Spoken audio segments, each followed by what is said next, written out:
There's some more seats if anyone wants to sit down. There's a couple, I think, available.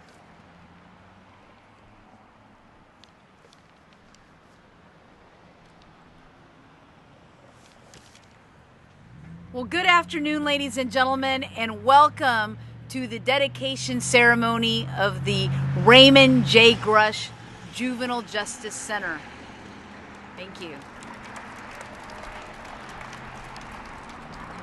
My name is Judge Rebecca NAVARRO-MCKELVEY, and I, along with Judge Brittney Smith, who will be speaking to you next, have the honor of serving the children of St. Charles County as juvenile judges. On behalf of the entire 11th Judicial Circuit, I want to thank you for joining us for this joyous and momentous occasion in the history of our county. To say that Ray Grush was a giant in the field of juvenile justice would be an understatement. The 38 years that Ray served the 11th Judicial Circuit, 34 as Chief Juvenile Officer, created an unparalleled legacy of integrity, dedication, and excellence, which this county continues to benefit from till this very day. Ray's example of servant leadership touched many lives. He was a parishioner at my church, St. Peter's Church, and he coached soccer. He did therapeutic horsemanship and served on many committees appointed by the Missouri Supreme Court. Ray also touched my life 13 years ago when I came to serve underneath him as Chief Legal Counsel for the Juvenile Office. When Ray was nearing the end of his earthly life, I went to see him at hospice. His parting words to me were not about the physical pain he was experiencing, nor about his own sadness about the potential of losing his battle to cancer. His words were about the children served by this court. And he said to me, "Remember that every file that comes across your desk is not a file. It's a life, the life of a child. Take good care of my kids." Well, today, on what would have been Ray's 73rd birthday, we honor this exemplary public servant and devoted advocate of children by naming this facility in his honor. Thank you all so much for being here today and for continuing to support the efforts of the Family Court.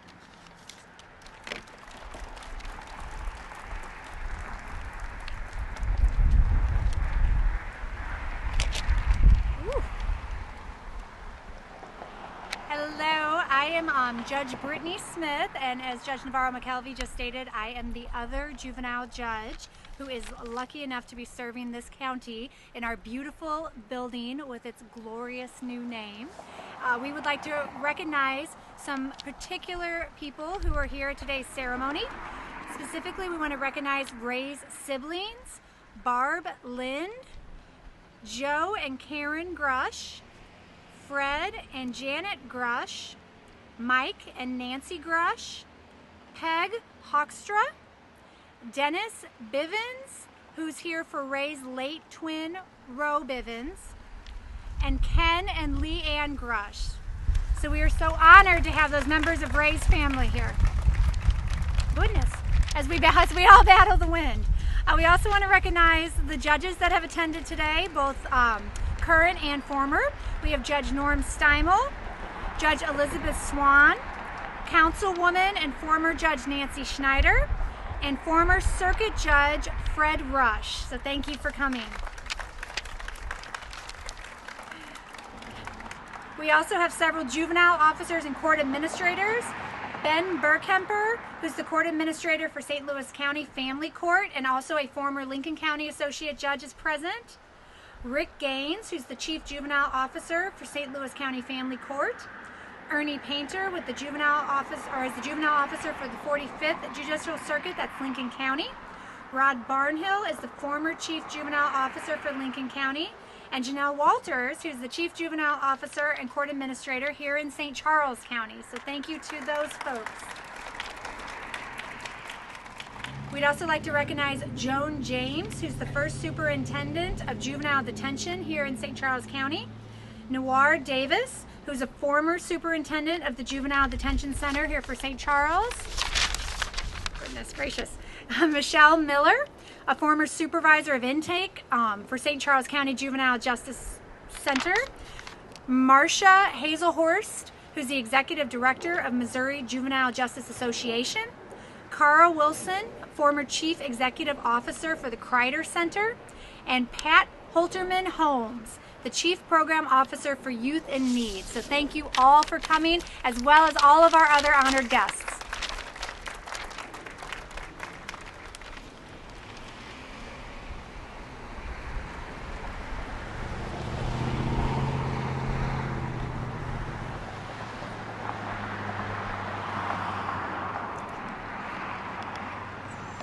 I am really honored to be here today to talk about my friend Ray Grush.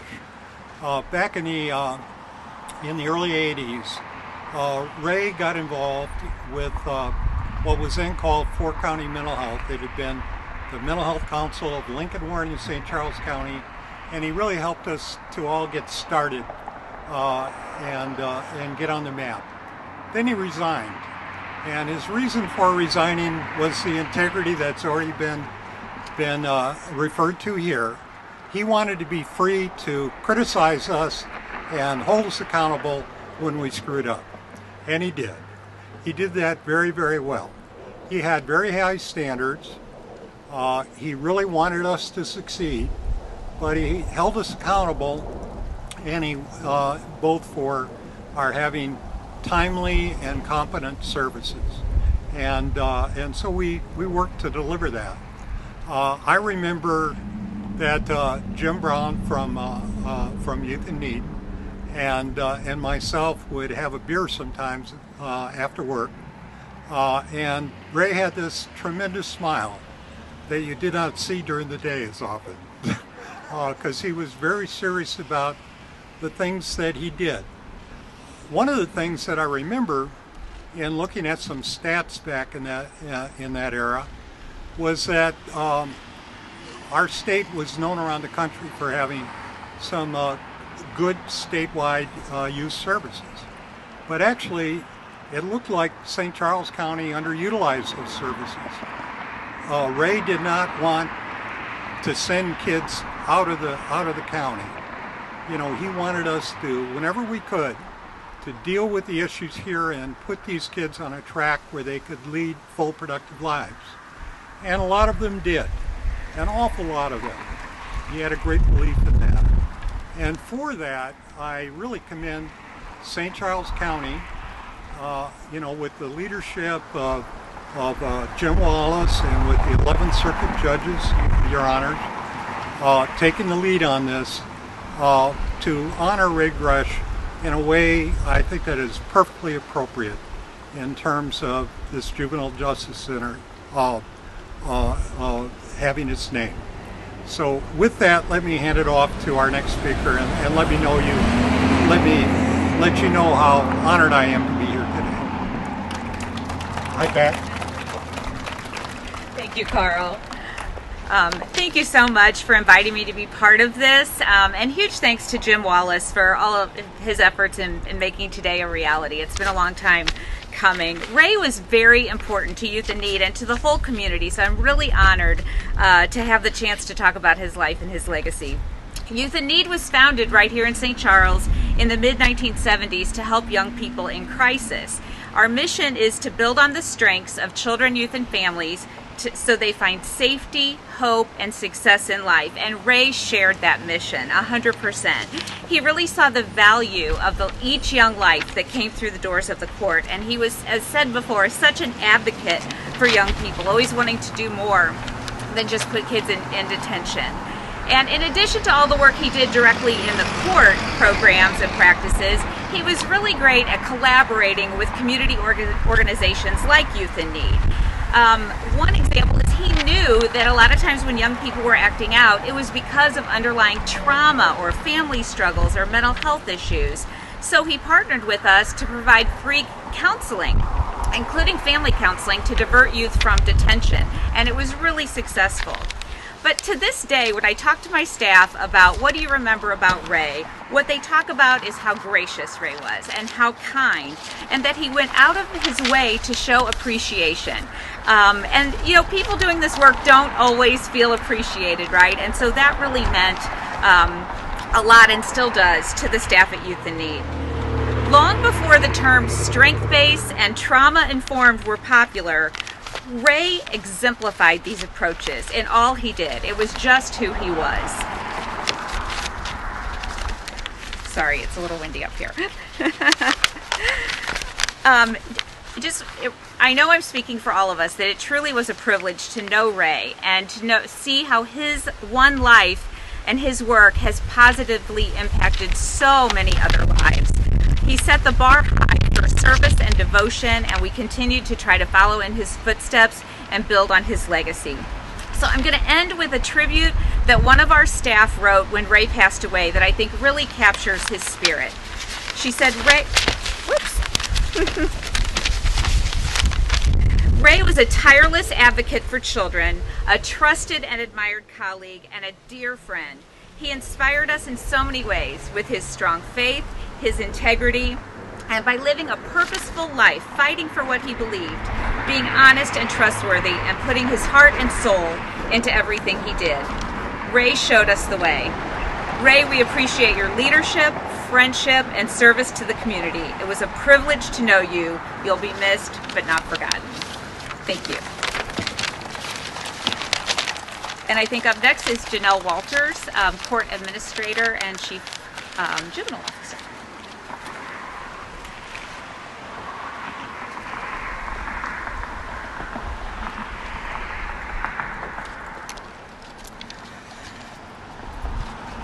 Hi, like Pat said, my name is Janelle Walters. I'm the Chief Juvenile Officer and Court Administrator. And if I get a little emotional, I'm going to apologize ahead of time because this is going to be difficult. 33 years ago this month, I received a call from Ray Grush asking if I would like to come in for an interview for a Deputy Juvenile Officer position in detention at the Juvenile Justice Center. I hesitated because I was happily working in a residential center, working with severely emotionally and behaviorally disturbed children. I told him, I said, this is going to sound really bad, but can I ask you how much the job pays? And he said, it pays $18,000 a year. And I happily said, okay, I'll be there for an interview because I was making $13,500. Little did I know, after a 3-hour interview and a second callback interview, that Ray Grush was about to change my life.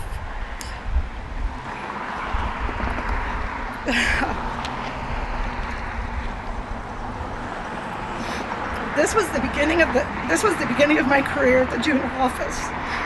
I also had no idea that Ray would become such an important teacher and mentor for me, and the impact he would make on my life. A year and a half into working as a deputy juvenile officer in detention, I became pregnant. Since the detention center was only a couple of years old and the staff were all very young, I happened to be the first person to become pregnant in detention. So I had to go to Ray and explain to him that I was pregnant. And I still remember the look on his face when I had to tell him that I was pregnant. His face turned completely red, as Ray's face did sometimes. And he told me he wasn't sure what he was going to do, but I couldn't work in detention anymore. So at first I was taken aback because I wasn't sure what he meant, that I couldn't work in detention anymore. And then, as Ray always did, he told me that he was going to figure something out, and that whatever it was going to do, whatever it was, that it was going to be best for my baby and for me.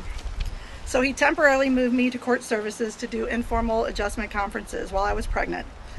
And this was the first glimpse that I got of the mounds of work that Ray was responsible for. His office always looked like what we would call crazy chaos. He always knew where everything was when someone had a question or needed something from one of the piles that were on his chair or on the floor.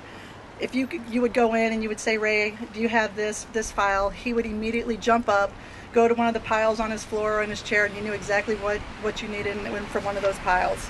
it always amazed me how he always knew something where everything was. So after my daughter was born, Ray let me go on permanent midnight shifts in detention, so I didn't have to rotate every 4 months. Working the midnight shift was when I began to truly understand the crazy hours that Ray worked. You see, in detention, our control room had a door alarm, so whenever anybody came in or left the building, the alarm would go off. So at night, I would sometimes hear the alarm go off at midnight or even 1 o'clock in the morning.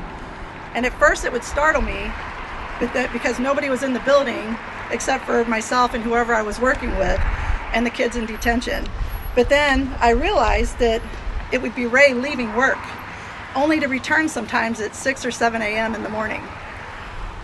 But I never understood like how he could do that on you know, the amount of sleep that he was lacking, but it really was not uncommon for Ray to burn the midnight oil. I later moved over to court services to begin working in the child abuse and neglect unit, and I feel that I was so blessed to have trained under a leader in the area of child protection. Ray's passion for children and families was evident in every decision he made about cases. He never made a decision lightly, because he knew that removing a child from their parent was a very powerful thing that the court can do, and a life is going to change no matter what the decision is for the family.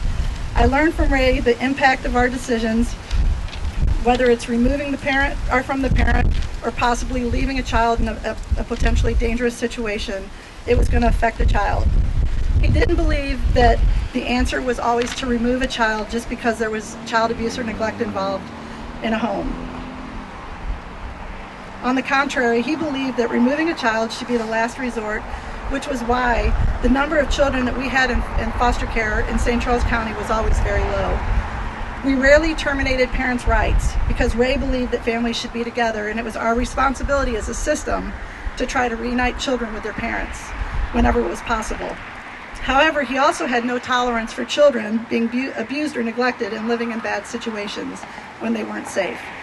He always put the children's best interest first and before anything else.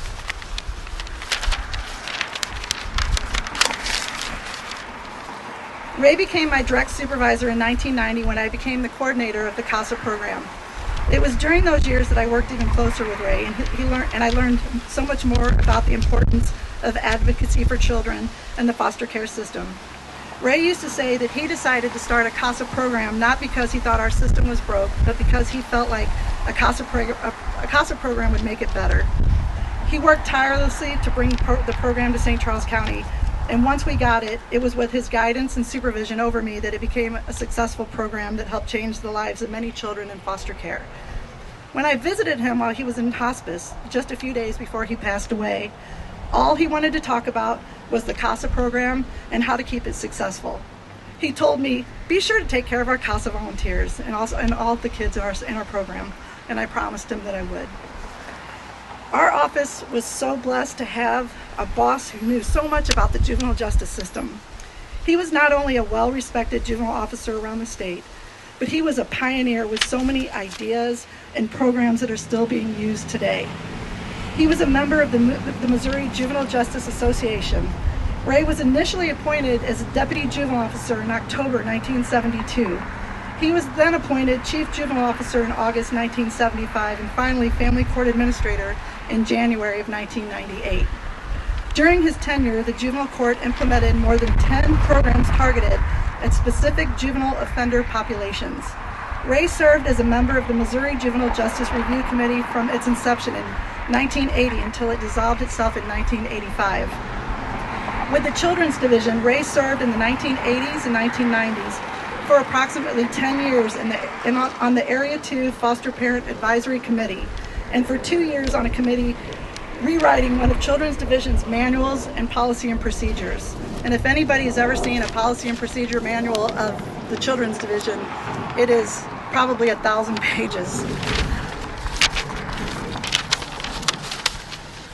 With the Division of Youth Services, Ray served on an ad hoc committee in 1996 and again in 2007, framing DYS's juvenile court diversion program. With the Department of Mental Health, he served on the Juvenile Court Advisory Committee for Hawthorne Children's Psychiatric Hospital, and in the late 1970s on its Stakeholder Advisory Committee from 2005 through 2007. In 1990, he served on a Supreme Court committee chaired by Judge Andrew Jackson Higgins that drafted standards for the operation of juvenile detention facilities around the state. Over the years, Ray served on various committees with the Office of State Courts Administrator, including juvenile forms, court performance standards, the first juvenile officer workload study, and the juvenile court rules work group. In 2008, Ray received the Andrew Jackson Higgins Excellence in Juvenile Justice Award. This award recognizes an individual who shares Judge Higgins' commitment and dedication to serve the best interest of Missouri's children and embraces the philosophy upon which the Missouri upon which the Missouri Juvenile Justice Association is based, which is to promote and develop a quality juvenile justice service delivery system for youth. This award is a top honor in the juvenile justice industry. When asked of what he was most proud, Ray stated, "Clearly, it is a common mission we all share in the juvenile justice field, regardless of age or role within that agency. We do important work, and when we work together, we do it well." Something that people who never worked in the office with Ray may not know about him is what a compassionate man he was. Ray had a very serious side to him while he was at work, and some days he was so focused that he would walk right by you without even looking at you or saying hello. But that was just Ray, and everybody in our office kind of knew that. However, our office has seen its share of happy days, sad days, and tragedies, and Ray was with his staff through them all. He came to every food day that we had, always bringing Henrietta's cheesecake, which was his mother's secret recipe that he wouldn't share despite everybody begging for it. Finally, on the day that he retired, he happily passed out a copy of the recipe to everybody as his gift. He also attended every baby shower, wedding, reception, funeral, annual work baseball game, and anything else that we did together as an office. He would give the most generous gifts and would show up for every one of his staff's family members' funerals. When tragedy in our office struck, when our co-worker's infant daughter passed away from SIDS, he showed up on her doorstep with brochures about SIDS. And he brought in a counselor to talk to the staff in our office to help us cope with our friend's loss and to learn how to be there for her. He knew how close everyone in our office was, and he was concerned about the emotional well-being of his staff during this very difficult loss. The environment in Ray's office was a family. There were disagreements, a lot of laughter, and staff who were true professionals and knew their jobs. Ray understood the importance of how close everyone was, and turnover in his office was very rare. Ray Grush led by example. He was a hard-working, professional, honest, respectful, knowledgeable, generous man with integrity. He worked with numerous judges, attorneys, county executives, deputy juvenile officers, CASAs, police chiefs, police officers, prosecutors, Supreme Court justices, department heads, county councilmen and councilwomen, county counselors, children's division personnel, foster parents, superintendents, principals, teachers, and staff of OSCA and MJJ. Over the 38 years he worked as the juvenile officer for St. Charles County. Anyone in the juvenile justice field from the 1970s through the 2000s knew the name Raymond J. Grush. Thank you.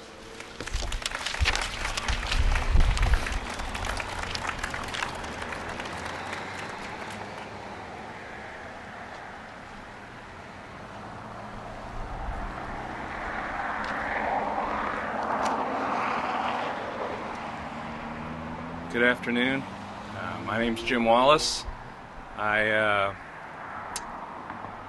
a hire of Ray's from a long time ago, and a lot's happened since he took a chance on me. I want to say first thank you to my tag team partners on this effort, Janelle and Nancy Schneider. I want to thank the St. Charles County for their forward thinking in allowing this dedication in Ray's honor, the County Council, Ray's family for sharing them with us. Thank you. I do want to give a special shout out to my friend, former Judge Fred Rush. Thanks to Judge Rush, I am a 30-year resident of Lincoln County because there was a residency rule when I took a job up there. So thank you, Judge. It's been a pleasure. And I do want to give a shout out to a good friend of mine who was in the seminary with Ray many, many years ago. Jerry Pepsel, where are you, Jerry? Wave. There he is in the back. Jerry Pepsel, former juvenile officer for Franklin County. So thanks for being here, friend. So, you know, my story begins 33 years ago, about a mile from here, at an address 300 North 3rd Street, and me being 20 years old, going for an interview because they're opening a detention center, and I was trying to figure out my place in life and where I might end up and what interests me. So I took a chance and I got an interview with the guy named Ray Grush. Worst interview of my life. Worst interview of my life. I still have PTSD on some of the things I said, and Ray would just stare at me. And then I think I remember saying out loud at one point in time, "I'm done talking." So I left that interview and I thought, I have no chance in hell. 2 weeks later, I get a call, and I pick up the phone. "Hello?" "Yes, Jim, this is Ray Grush with the St. Charles County Juvenile Justice Center. I want to let you know that because you have not attained the age of 21 years, due to court rules, we cannot hire you. Once you turn the age of 21, we'd love to entertain you working for us." Okay. So about a month later, I turned 21, and on my birthday, I called Ray and said, "Hey, is that job still open?" And the rest is history. And so Ray took a chance on a 20-year-old kid who didn't really know where he was going and what his life was going to turn out to be. I was kind of screwed around and was in college in Kansas City and doing computer science. I'm terrible at math, so that was a bad choice. Come back to UMSL and I was doing economics, terrible at math. That was a bad choice. So Ray took a chance on me, and that's what he does. That's what he's done that's what he did for many, many years, and thousands of kids benefited because he took a chance on kids. And he gave me my shot. So I just want to kind of give a perspective, and it's kind of almost like a Wonderful Life perspective, or if you've seen the movie Benjamin Buttons, it's that point in time that changes everything. So if not for Ray Grush, I would not have pursued a bachelor's degree in criminology and criminal justice at UMSL. If not for Ray Grush, I would not have pursued a master's degree at Lindenwood University. If not for Ray Grush, because I was at Lindenwood University on January 8th, 1993, I went on a blind date with a lovely young woman and decided to marry her if she'd have me. Wave my wife, Julie. If not for Ray Grush, I wouldn't have been at Lindenwood to go on that blind date. A few years later, if not for Ray Grush, who was suffering from cancer, and my oldest had a cancer diagnosis that was very similar, Ben, and he came to my doorstep. I wasn't even working for him anymore, and met with Ben and sat with Ben and talked to Ben about the experience and all the good things and bad things that he was gonna be before him, and had honest conversations. And so I would say, and I would dare say, if not for Ray Grush, I would know none of you. And I know many of you. Some of you I haven't seen yesterday, and some of you I haven't seen for 20 plus years, but I would know none of you.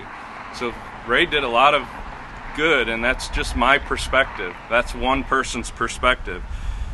So in summary, 7 years ago, because of that, about this time in 2015, 4 of us sat down at a restaurant. It was kind of on the down low, but on the restaurant in the Central West End. Carl Wilson, Jim Brown, former CEO of Youth in Need, Janelle, and thank you, and myself, and we said, hey, we need to do something. And so here we are 7 years later, and sometimes we took leaps and bounds, and sometimes we took baby steps, and sometimes we were like, is this ever going to happen? But here we are, and I just want to say to all of you, thank you, and to Ray, I know he's here because I feel the wind blowing. Thank you, Ray, for everything. Thank you.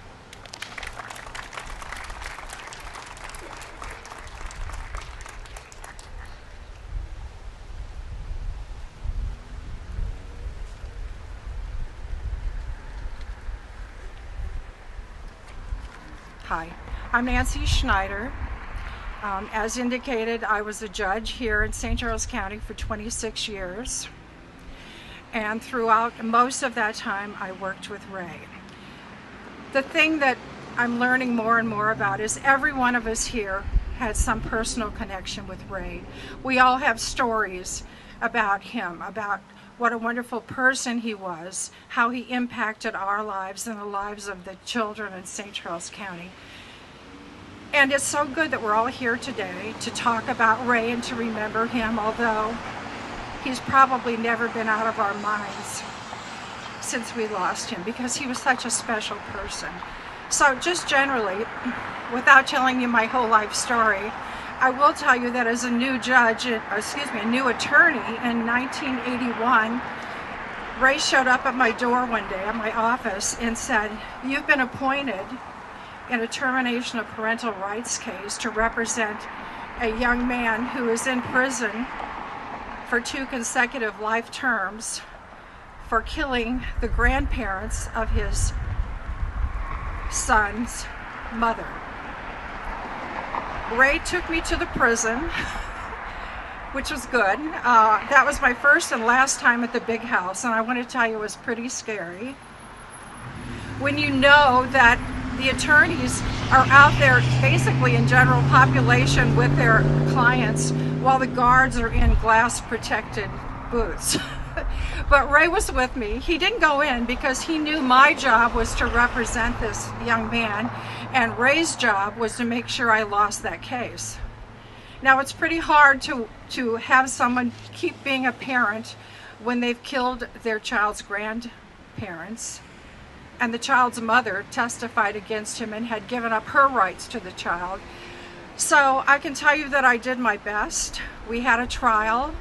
You won't be surprised to know that I lost. It was one of my first losses as a young attorney. But the good thing about this was that started my relationship with Ray. He later hired me to be an attorney. They didn't have a full-time attorney here in the early 80s. And every Wednesday I'd walk over to the juvenile office. They'd hand me some cases and I'd just start trying the cases. It was a wonderful opportunity for me, and with Ray there to guide me and some of the other juvenile officers like Jim Rohrbach and a few other of the old-time folks, I did the job. Later he offered me the job full-time, but quite frankly I was making more money in private practice, so I had to forego that. But that was not the end of my relationship, because throughout my term as a judge, especially when I was the presiding judge for 2 different terms, I'd come into my office in the morning, and at least one day a week Ray would be there. He wanted to talk to me about something involving the juvenile court. Ray is the person who spearheaded, well, there went that. It's a good thing I'm not talking from my notes anyway.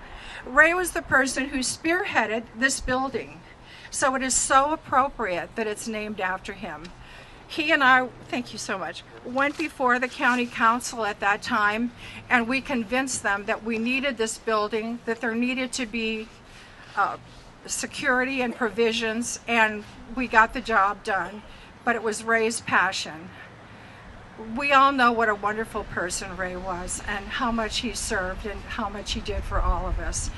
I want to thank Jim Wallis too, because about a year ago, Jim called me out of the blue, and he and I had seen one another, but I really didn't know him. And he was the one who told me that there was this drive going to get this building named after Ray, and would I help? Luckily, by that time, even though I was retired as a judge, I was on the county council. So I said, yes, we can do that. So I went to the county, we had the ordinance drafted, all 7 of us county council members voted to have this building named after Ray, and that's when the real work started. And I know that Janelle and Jim have done the majority of the work, but I want to thank the county because they spearheaded this particular situation that we have today with the chairs and the podium, and they got the plaque, and I know that plaque has been there a while, and every time I drive by the new sign, we all know that it's named after Ray. So I was going to tell you the surprise was to go inside and look at his picture, but it's in this program, so you already know what it looks like, but I can tell you it looks a lot better in there. So what we're going to do now is, after my remarks, which I'm finishing up right now, we're going to invite you to come inside the building and look at the unveiling of Ray's portrait, as well as the plaque that's in there. And then after that, I believe there's going to be a little social situation down at Quintessential Restaurant, which is down on Main Street, and I don't know the exact address, but just follow the cars because it's going to be a lot of people there. So thank you all for being here. Thank you, Ray, for the impact he's had on each and every one of our lives. And a little while ago, I looked up and there was a really big bird flying over there. It looked like an eagle. And I think it was a message from Ray that he's watching over us all still. So thank you all very much for being here, and please join us for the rest of the festivities.